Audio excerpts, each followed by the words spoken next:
In this video, we are going to see top 10 Power BI hacks that will help us prepare our report smarter, faster, and in the most efficient way. So, whether you are a beginner in Power BI or a seasoned Power BI developer, these hacks will help you do your work efficiently in Power BI. So, without a further ado, let's get started. Okay, so this is a sample dashboard that I've created, and I am going to use all the hacks on this dashboard so that we can make this dashboard more efficient, right? So our first hack is how to create dynamic search box on the various filters that we have. So as you can see in my report, there are three filters, or I should say there are three slicers that I have in my report, and these slicers I use actually to filter my data. Now, many a times what happens is that the number of slicer elements are more to be accommodated in a single view. So we have to actually scroll down and see for our required element. So in order to avoid that, what we can do is that while creating a slicer, we can actually give a search box. Search box will help me actually select a specific element without me scrolling down endlessly. So as you can see here, I have one of my slicer created with the name subcategory. So for example, if I want to actually filter my dashboard based on subcategory, what I need to do, I need to just click on this all and I can select a particular subcategory. For example, here I select tables, right? So when I select tables, all my dashboard is getting updated based on that. But the problem here is I need to actually go onto a particular element to actually select it. What if I get a search box which can help me search for a particular element, whether that element is available or not in subcategory? How can I do that? If you see here, if you click on this visual, there are three dots. If you click on these three dots, there's first option that is called search. So if you click on this search, here you might not see anything happening, but if you again click on this all, you will get a search box. So here, this helps me actually search my element faster and in the most efficient way. So if I want to search for table, I can just search for table and just select it. That's how this can actually help us search our element, and which in turn saves a lot of our time to actually search for a particular element. Now our next hack is how to create clear all filter button. Now what is clear all filter button and what does it do? For example, you have done a multiple selection in slicers. For example, if I click here, I select office supplies. Under office supplies, the subcategory that I'm going to select is envelopes, and the month that I'm going to select is February. So as you can see, I have actually done a multiple factor filtration of this dashboard. Now, if I want to remove the filter, I need to just click on this clear selection in all the places of each and every slicer. Instead of doing that, can I create a button which can actually help me unfilter all the data? That is, clear filter from all the data in one go. No matter how many slicers do you have, if I click on that button, all the filters will be removed. That is what we call clear filter button. So how to get that button? If you go into inserts, and there's an option called buttons. So under button, there is an option called clear all slicer. Okay. So once I click on clear all slicer, as you can see, there is a button that has been created. Let me just move it here so that you can see it. And let me just move these so that you can clearly see what's happening. So as you can see, I have a dashboard which is filtered. Now, if I want to clear all slicers, okay, whatever the slicers that I've created and whatever the filter based on slicers I have created, I can actually remove all the slicers just by clicking on this button. Now, one thing very, very important here is when you are in the report view, when you are at Power BI desktop, you need to press Control and click on this clear all slices. As you can see, I have actually pressed on Control and I have clicked on this clear all slices, and all the slices are removed. Let me just show you one more time. For example, this time I am selecting furniture. Here I am selecting furnishing, and here I am selecting January. So again, I have multiple filters. Now, how to actually remove all the slices? Okay. Again, the same thing, Control and I need to just click on this clear all slices.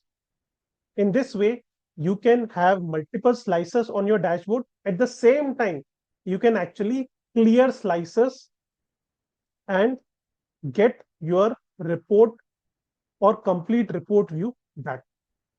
Now, our next hack is how to lock visuals in a dashboard.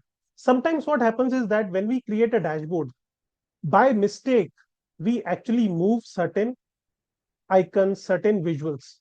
So for example, if I want to lock, I don't want to move them further. I want all of them to be intact. So what I'm going to do, I'm going to just click on this 3 slices, and how to select them all. You can press Control and select each one of them so that you can select all, right? And I am going to go under View tab, and there's an option called Lock Object. So if I click on Lock Object, what is going to happen? I cannot, can you see this? I cannot move these visuals, okay? Can you see this? All my visuals are getting logged. So once I am done with all my visual alignment, it is always preferred to actually come here under View tab and lock your objects. So our next hack is how to create folders to organize our data fields. As you can see here, I have a data which is called 2023, and it has all the dimensions and measures. Okay. As you can see, this minimum value, maximum value, minimum value, and this target, these three are the measures that are created. Okay. And other fields are actually flowing from my table. That is my data. Okay. And there are certain measures. Okay. As you can see here, the problem is my measures are also actually getting reflected in the same manner as my fields are.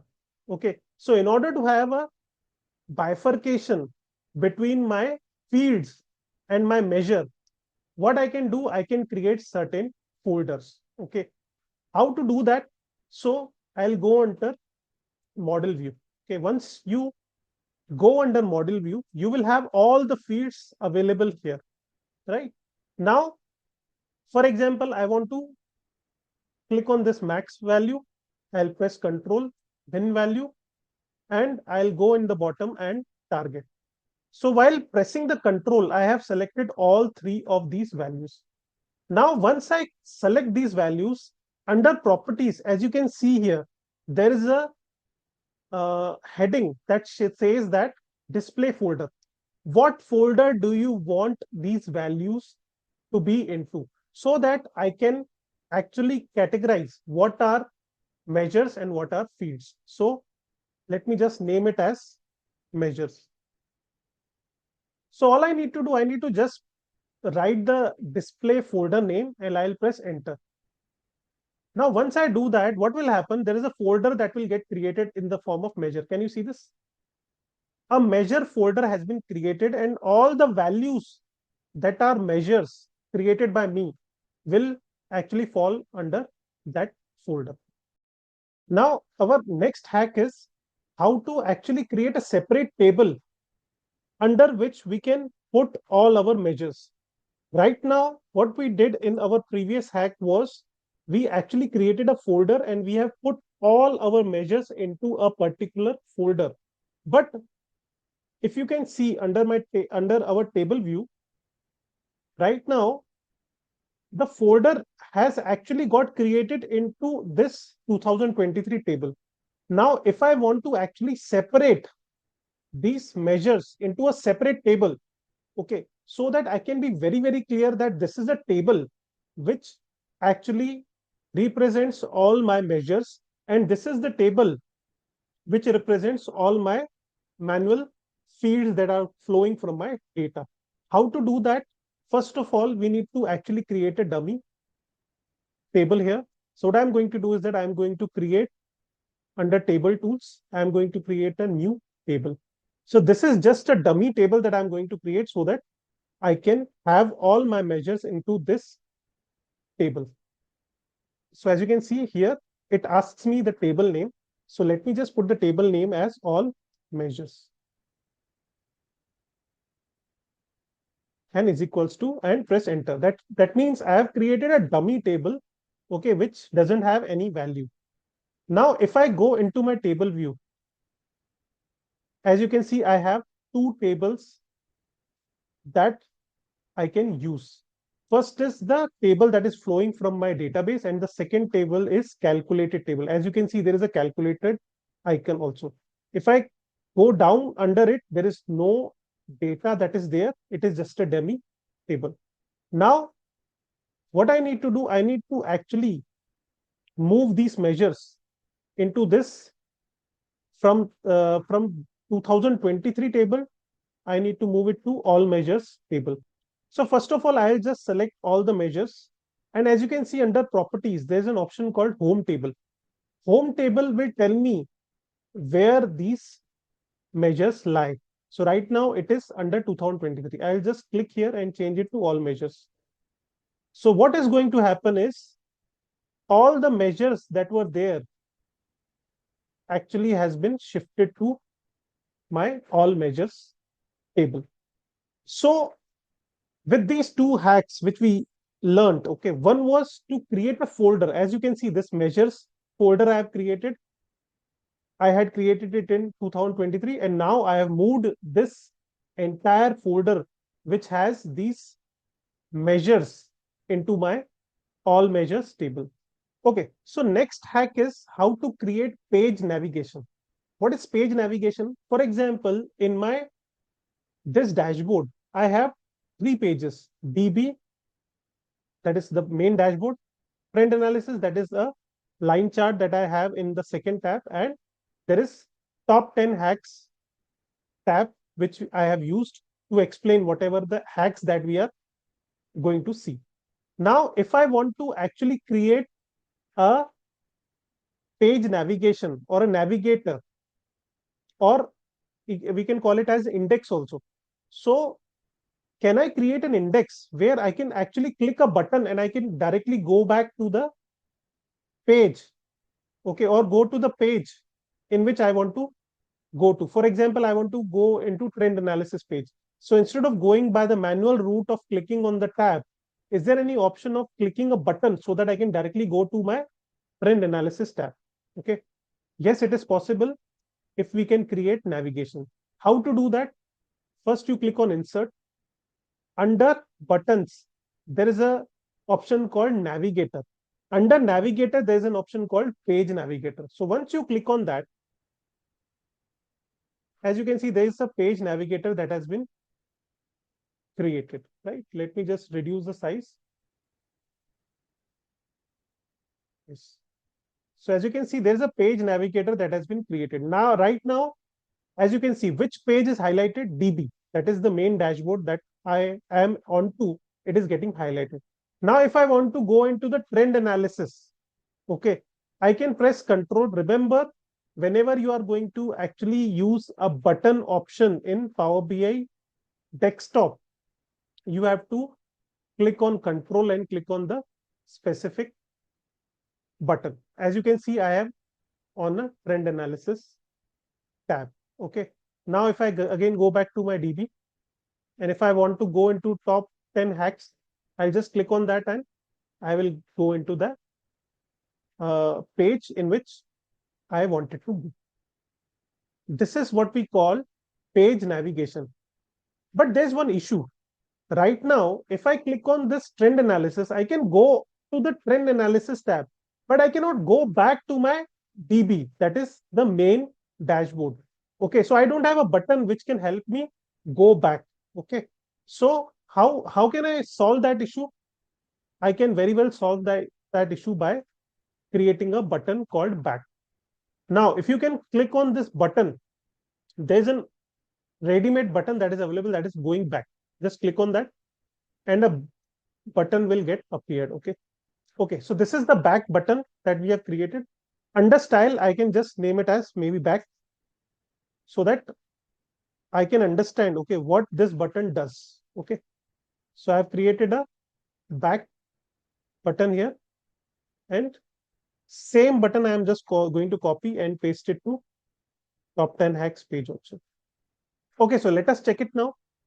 For example, I'll go into my main dashboard. I'll click on trend analysis, and I'll be going to the page in which my trend analysis is there. Then if I want to go back, I'll just press Control and back button, and I'll be back on my dashboard. That is what we call page navigation under Power BI. Now our next hack is how to do a sync slicer. What is sync slicer? For example, I have these three slicers that are there in my dashboard. Now, for example, if I click here and I select art, so my entire dashboard that is there under this DB tab is getting filtered based on art. But if I go under trend analysis, there is no change that is happening. The reason is this slicer which I have created under DB is not synced with this page. Okay.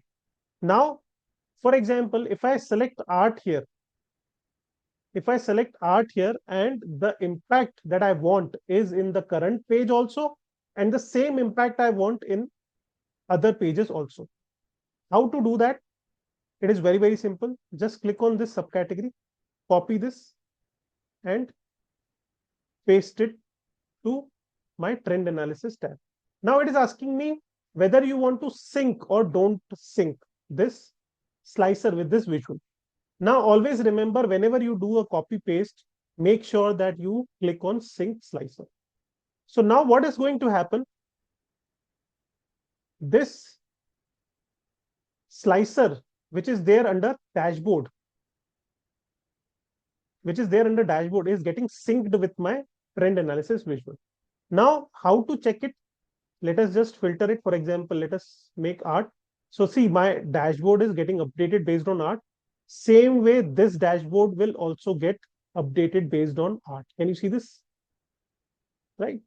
So what has happened is I have actually synced both the slicers, and you can do this for n number of pages. So in this way, you can sync your slicers. So if I remove slicer from here also, I will have all my numbers. Okay. It is very, very useful when you have to actually filter your data based on year, based on category, based on subcategory, and you don't want to do it in every visual, okay, or in every page. You want to do it all across the entire Power BI document. In that case, this is going to help you a lot. Now, if I go under view, and if I under view, there is an option called sync slicer. If I go here, okay, and if I click on the slicer, it will show me what slicers are getting impacted. Okay, as you can see, DB. Now see, there are two icons. One is sync and one is visible. Okay, what does that mean? So this DB under DB page, okay, my slicer is getting an impact also, and it is getting visible also. As you can see here, it is visible.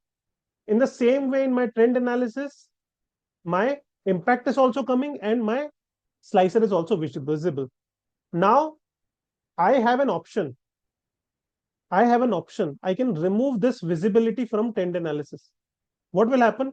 Trend analysis will not have the slicer as a visible slicer, but is it going to impact the filter activity? No. How? Let me just click on art, and this trend analysis also is getting updated based on art. If I click on clear filter, my trend analysis also will give me unfiltered data. That is what we call a sync slicer in Power BI. Now the next hack is how to create hierarchies in Power BI. For that, I am going to use a line chart. So I am just going to click on this line chart, and I am going to create a line chart based on two fields, date and sales. Okay. So I'm going to put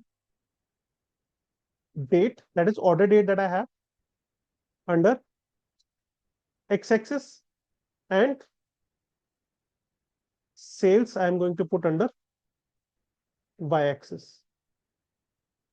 Now, as you can see, I am only getting a single dot. What does that mean?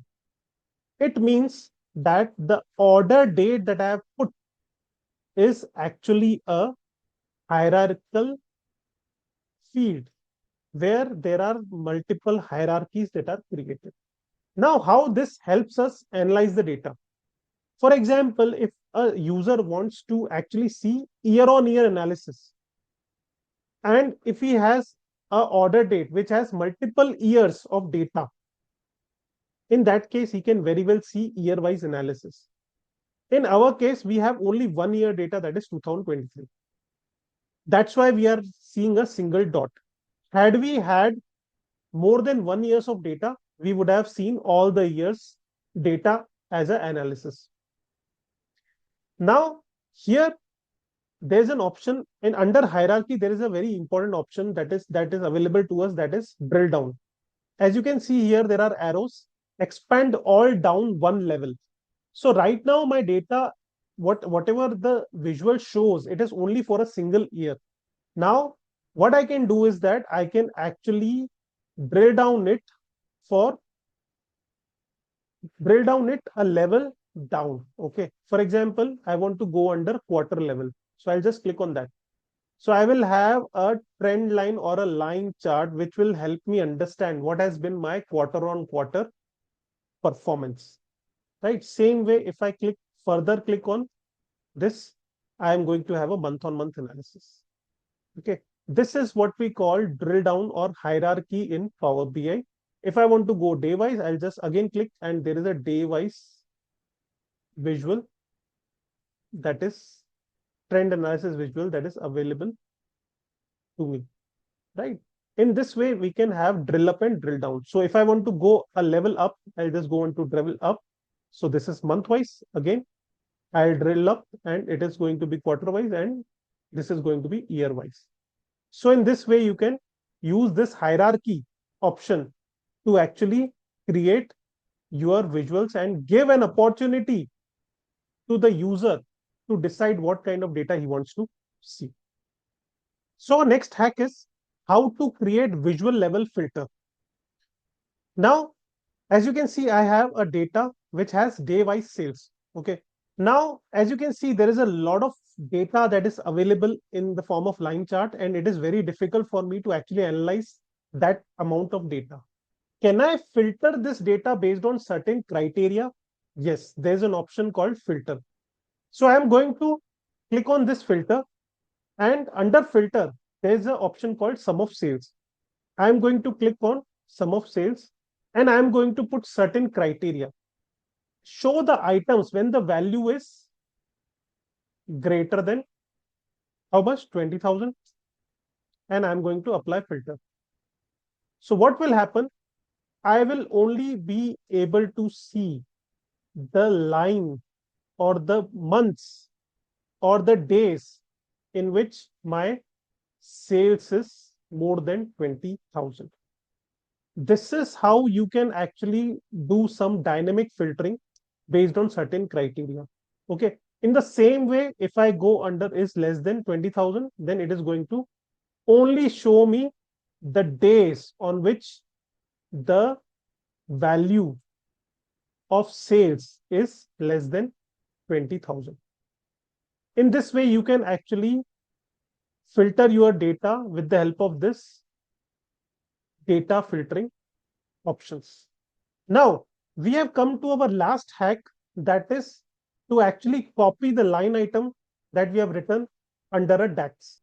And guys, this is one of my favorite hacks, and I use it quite often. Okay. So for that, let me just go under table view. Under table view, as you can see, I have months, right? April, May, June, and so on and so forth. Now what I need to do is that I need to assign certain value to these months. Okay, so for example, for April, I want to assign 1. For May, I'm going to assign 2, and so on and so forth. So for that, what I'm going to do is that I'm going to click on this new column, and I'm going to create a new column. The name of the column that I'm putting is index. Okay. So why I'm creating an index is I want April to come first, then May, and then June, and so on.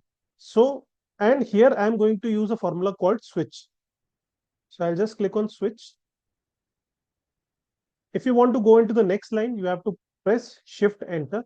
Now, what do I need to switch? I need to switch this month, okay, month name with a index, that is the number. Okay, so I'm just going to put month. So this will allow my month to get selected, and I'll go into the next line. Now what I need to do, I need to put value and the result. So value will be April, because I want 1 in place of April. Now how this, how to copy this line, and why to copy this line, it is very, very important. First of all, I'll show you how to copy this line. So what I'm going to do is that I'm going to click on shift alt down. So once I click on shift alt down arrow, okay, it will help me actually to copy exactly whatever I have written in the previous line into the next line.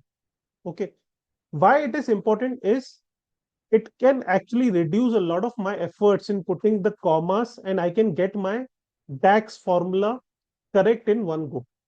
So for example, let me just put April 1, May 2, and June 3 as the index. Okay, so I need one more. So I'm going to click on this. So here for April, I want 1. For May, I want index as 2. And for June, I want indexed as 3. And shift enter, bracket close, and enter. Yeah, if you can see under my index column, whatever is 1 is nothing but the April month. So this allows me to actually do indexing, or I can use it as a VLOOKUP also. And the main point that we learned is how to actually copy the previous line DAX statement that we have written, so that we can reuse it for multiple times, and we can reduce our efforts of writing the same thing again and again in the same context. So I hope you liked the video, and if you want me to create more such videos, please like, share, and subscribe to my channel.